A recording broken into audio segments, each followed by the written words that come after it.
حذيفة بالذي قال الرسول أخبر بما قد كان هادينا يقول أسبغ علينا من عظيم حديثه عن فتنة ستموج يوما بل تطول عن فتنة ستموج يوما بل تطول. ما النهج وقت تأجج الفتن التي تعمي فتختلط الأمور على الجهول؟ بالعلم نبصر دلنا في فتنة عمياء تحصد حصدها فينا عجول. حدث حذيفة بالذي قال الرسول أخبر بما قد كان هادينا يقول أسبغ علينا من عظيم حديثه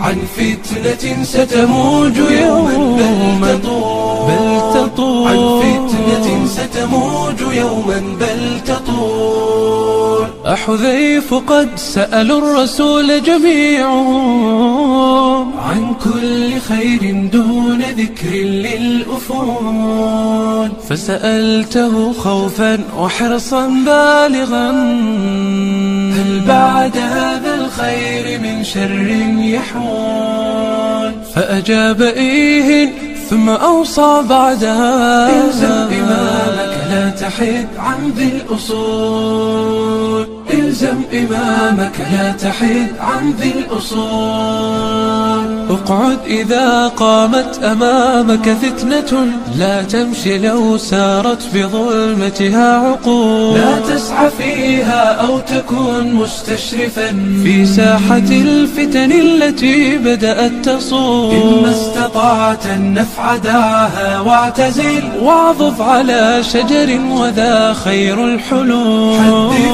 حذيفة بالذي قال الرسول أخبر بما قد كان هادينا يقول أسبغ علينا من عظيم حديثه عن فتنة ستموج يوما بل تطول عن فتنة ستموج يوما بل تطول. يا من يرجى أن يوقى فتنة ويعيش في حصن حصين لا يزول إلزم كتاب الله والنهج الذي من فيضه يسقيك بالنهج الرسول من فيضه يسقيك بالنهج الرسول من فيضه يسقيك بالنهج الرسول.